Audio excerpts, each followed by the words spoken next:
నా పేరు శిల్ప సార్. నాది వచ్చి 142 సార్. నేను బీసీబీ కింద సెకండ్ సార్. నేను ఇవన్నీ ఫేక్ న్యూస్ అని నేను అంటున్నాను సార్. ఇవైతే ఇందులో అన్ని జినైనే సార్. అన్ని హారిజంటల్ మెథడ్లో అన్ని తెలిసిన విధంగా జరుగుతూ ఉన్నాయి సార్ ఇవన్నీ. అంతేకాకుండా ఇప్పుడు అపాయింట్మెంట్ అయిండే వాళ్ళు ఆల్మోస్ట్ పేదవాళ్ళు, ఆల్మోస్ట్ మధ్యతరగతి కుటుంబం నుంచి వచ్చినారు సార్. ఖచ్చితంగా నేను చెప్తాను. ఇప్పటికీ కూడా హైకోర్టు అనేది క్యాన్సిల్ చేసినా కూడా ఇప్పటికి కూడా ఆరోపణలు చేయడం అనేది అన్యాయం అని నేను అనుకుంటున్నాను సార్. చెప్పాలనుకుంటున్నాను. ఏమనుకుంటున్నానంటే ఇప్పుడు ఈ డిఎస్సి ద్వారా అయిండే వాళ్ళు ఆల్మోస్ట్ 35 ఇయర్స్ తర్వాత కూడా వచ్చినారు సార్. ఇక్కడ 1 ఇయర్ కూడా ఉన్నారు సర్వీస్.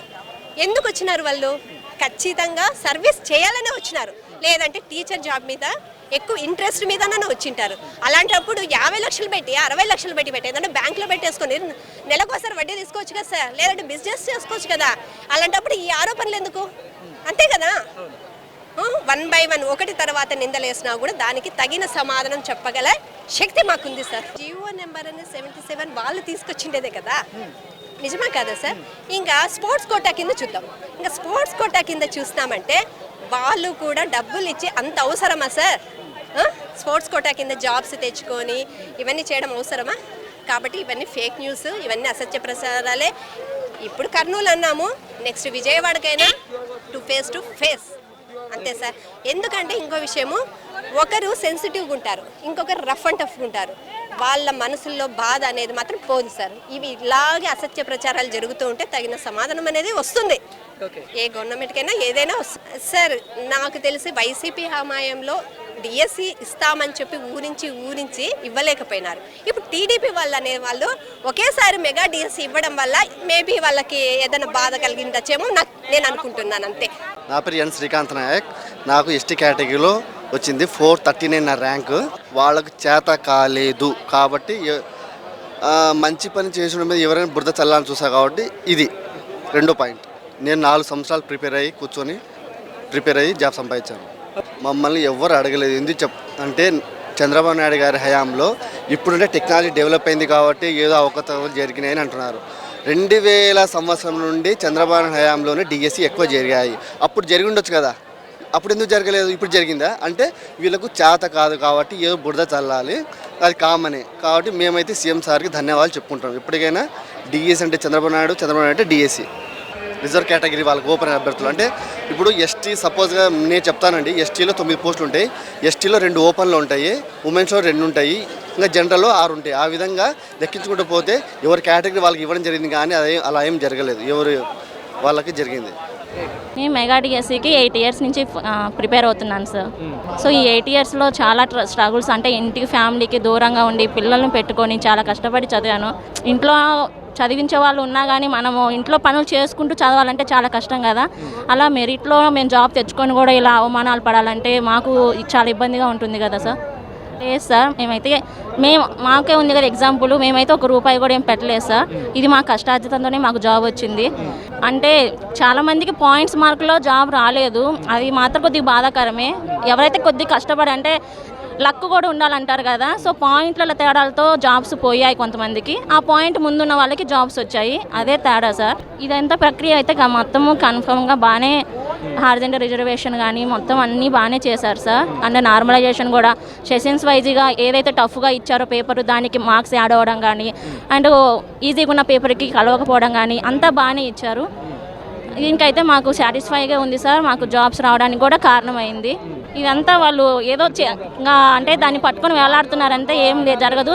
సుప్రీంకోర్టు కూడా చెప్తుంది కదా, ఓ పక్క మెరిట్ లిస్ట్ కూడా మనకి వెబ్సైట్లో పెట్టే ఉన్నారు వాళ్ళు. సో ప్రతి ఒక్కరు చెక్ చేయడానికి వీలుగా సెలక్షన్ లిస్ట్ పెట్టారు, మెరిట్ లిస్ట్ పెట్టారు. సో మనకి రిజర్వేషన్ ప్రకారం ఎవరికి పోస్ట్ వచ్చిందనేది అంతా తెలుసుకోవచ్చు కదా ఎవరైనా కానీ. మరి వాళ్ళు ఎందుకు ఇలా తప్పుడు ప్రచారాలు చేస్తున్నారో మాకు అర్థం కావట్లేదు. అందుకే ఇది తీవ్రంగా ఖండించాలని చెప్పి మేము ఈరోజు ఈ మెగా డిఎస్సి వాళ్ళని ఏమన్నా మా ప్రతిఫలంగా రేపు ఏమన్నా కొద్దిగా వాళ్ళలో తగ్గుతుంది, ఈ ప్రచారాలు తగ్గిస్తారనే నమ్మకంతోనే ఈరోజు ఒక ముందడుగు వేసాము. ఉండొచ్చు సార్, జాబ్స్ రాని వాళ్ళు కొద్దిగా ఏమన్నా వైసీపీ వాళ్ళు మేము వస్తే రేపు జాబ్స్ ఇప్పిస్తామని అలా వాళ్ళకి మాయమాటలు చెప్పి తీసుకొని రావచ్చు, ఉండొచ్చు అనుకుంటున్నాను. సో వాళ్ళు కూడా కొద్దిగా ఆలోచించండి. మీరు కష్టపడితే జాబ్ వస్తుంది, కానీ ఇలాంటి మాయ మాటలు నమ్మి మాత్రం అయితే ముందు అడుగు వేయొద్దు, ప్రచారాలు అయితే నమ్మొద్దు వాళ్ళు చేసేవి అని చెప్పాలి సార్. మేము ఆయన చెప్పిన మాట ప్రకారం నిలబెట్టుకుంటాడని ఆశతోటే ఆయన గెలిపించుకున్నాం. ఈ మెగా డిఎస్సి వదిలాడు, దానికి చాలా హ్యాపీగా మా ఫ్యామిలీ ఆయన రుణపడే ఉంటాము. మధుకృష్ణ సార్, 24 ర్యాంక్ సార్ నాది. లేదు సార్, మేము గత 2019 నుంచి 7 సంవత్సరాలు నిరంతరం చదువుకుంటూ ఉండడం వల్లనే మాకు జాబ్ వచ్చింది తప్ప ఇట్లా వైఎస్ఆర్ పార్టీ వాళ్ళు చేసేంత అదైతే కాదు. మేము మా సొంత కష్టార్జితంతోనే మేము గవర్నమెంట్ జాబ్ తెచ్చుకున్నాము. వీళ్ళందరూ రాజకీయంగానే చూస్తున్నారు తప్ప మిగతా వాళ్ళు బాగుపడినారనే విధంగా మాత్రం చూడట్లేదు సార్. ఇది నిరుద్యోగుల కోరికలు తీరినాం అనేది మాత్రం వాళ్ళు పట్టించుకోవట్లేదు అనమాట. వాళ్ళ స్వార్థం కోసమే ఆలోచిస్తున్నారు తప్ప ఇది మిగతా వాళ్ళ నిరుద్యోగుల యొక్క కళ నెరవేరిందని మాత్రం వాళ్ళు చూడట్లేదు మీకు అంటే బాధగానే అనిపిస్తుంది సార్. ఇది మేమంటే ఇంకా మేమేం చేయలేము. అందుకోసమే ఈరోజు ఇక్కడ అందరూ కలిసి నూతనంగా ఏర్పడిన ఉపాధ్యాయులు అందరూ కలిసి మేము సంఘీభావం తెలుపుకుంటున్నాం. మీరు నిబంధనల ప్రకారం జరిగినందుకే కదా సార్ మాకు మేము అనుకున్న కరెక్ట్ లెవెల్లో మాకు మార్కులు వచ్చినాయి, మాకు తగ్గట్టు ర్యాంకు కూడా వచ్చింది. మాకు చాలా సంతోషం సార్. నారా చంద్రబాబు సారు, అందులో లోకేష్ సార్ గారు కూడా ఇద్దరు కలిసి మా వెనక ఉండి మమ్మల్ని నడిపిస్తున్నందుకు మేము చాలా సంతోషంగా ఉంది. Velugodu sir. Yes sir, 2025 mega డిఎస్లో జాబ్ వచ్చింది. రిజర్వేషన్ కోటా కింద వచ్చింది సార్, ఓబీసీ రిజర్వేషన్ కింద సార్. హారిజంటల్ రిజర్వేషన్ కిందనే, న్యాయబద్ధంగానే రిజర్వేషన్ కిందనే మాకు జాబ్స్ వచ్చాయి సార్. మేము కూడా కష్టపడి బాగా చదువుకున్నాం సార్. మాకు కూడా హారిజంటల్ రిజర్వేషన్ చేసినందుకే మాకు కూడా సాటిస్ఫాక్షన్గా ఉంది సార్. మార్క్ లిస్టులతో పాటుగా క్యాస్ట్ సర్టిఫికేట్ కూడా వెరిఫై చేసి అన్నీ పకడ్బందీగా కరెక్ట్గానే చేసి మాకు జాబ్ ఇవ్వడం జరిగింది సార్. 2018 నుంచి ప్రిపేర్ అవుతున్నాను సార్. నేనైతే జగన్ ప్రభుత్వంలో మాకు డిఎస్సి పెడతామని చెప్పారు, కానీ ఇంకా ఏ నోటిఫికేషన్ లేదు, ఎటువంటి మాటలు కూడా లేవు సార్ డిఎస్సి గురించి. మన చంద్రబాబు సీఎం గారు వచ్చిన తర్వాత నుంచే మాకు డిఎస్సి మాటలు అనేది రావడం జరిగింది సార్. ఆ కాన్ఫిడెన్స్తో ఖచ్చితంగా టీడీపీ అంటేనే మాకు డిఎస్సి అని మేము మైండ్లో ఫిక్స్ చేసుకున్నాం సార్. అందువల్ల ఖచ్చితంగా జాబ్స్ వదులుతారనేసే మేము కూడా గట్టిగా ప్రిపేర్ అయ్యి బాగా చదువుకొని జాబ్స్ కొట్టడం జరిగింది సార్. చాలా స్ట్రగుల్స్ ఫేస్ చేసాం సార్. ఇంట్లో వాళ్ళు అమౌంట్ ఇవ్వకపోవడము, తర్వాత హాస్టల్స్లో ఎక్కువ రోజులు ఉండి చదువుకోకపోవడం, ఫ్యామిలీని వదిలేసి చదువుకోవడం, చాలా స్ట్రగుల్స్ ఫేస్ చేసాం సార్. ఇయర్ డిఎస్సి అని చెప్పేసి కూడా ఇవ్వకపోవడం చాలా బాధాకరంగా ఉంది సార్. మాకి ఇది సమంజసం కాదు సార్. మేమైతే చాలా కష్టపడి జాబ్స్ తెచ్చుకొని పిల్లలకి టీచ్ చేయడం జరుగుతుంది సార్. మా కళని నెరవేర్చుకున్నామని సంతోషకరంగా ఉన్న సందర్భంలో మళ్ళీ ఇట్లాంటి కుట్రలు చేయడం మాకు సమంజసంగా లేదు సార్. సార్, నా పేరు రామశేఖర్ సార్. సార్, నాది ఎస్సీ కేటగిరీలో కర్నూలులో 60 సార్ నా ర్యాంకు. సార్, నేను 2018 నుంచి మాకు ఒక్క నోటిఫికేషన్ కూడా లేదు సార్. కూటమి ప్రభుత్వం ఎన్నికల హామీలో భాగంగా మీకు మెగా డిఎస్సి ఇస్తాము అని చెప్పి అప్పుడు అన్నారు. వచ్చిన తర్వాత అదేవిధంగా మెగా డిఎస్సి వదిలేరు సార్. మేము దానికోసమే ఎదురు చూసినాం సార్. 1000 కళ్ళతో ఎదురు చూసినాము. మేము 2018 నుంచి గత 5 సంవత్సరాలుగా మా కుటుంబాలని, మా ఫ్యామిలీని అందరిని వదిలేసి స్టడీ హాల్లో చుట్టూ, కోచింగ్లో చుట్టూ తిరుక్కొని లాస్ట్కి మేము ఎంతో కష్టపడి మాకుండే అప్పులు చేసుకొని ఈరోజు కోచింగ్ సెంటర్లో ఉన్నాం సార్. అటువంటిది మాకు నోటిఫికేషన్ వచ్చి మేము అన్నీ రాసినాం సార్. వచ్చిన తర్వాత చాలా సంతోషపడినాం సార్. కానీ ఇప్పుడున్న పరిస్థితుల్లో మాత్రం చాలా బాధగా ఉంది సార్. ఎందుకంటే మేము ఎంత కష్టపడినామో మాకు తెలుసు సార్ అది.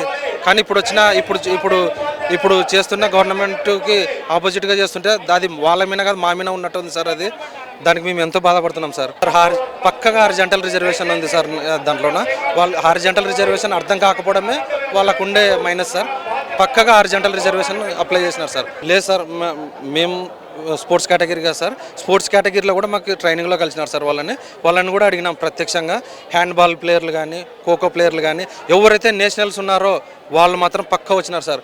మేము వచ్చిన వాళ్ళని ప్రతి ఒక్కరిని నీ ర్యాంక్ ఎంత, నీవు ఎక్కడ అన్నారు మీరు స్పోర్ట్స్, ఏ సర్టిఫికేట్ ఉంది, నేషనల్ ఉందా, మీకు ఏ సర్టిఫికేట్ ఉంది, మెరిట్ ఉందా, ఇవన్నీ అన్నీ అడిగినాం సార్ మేము.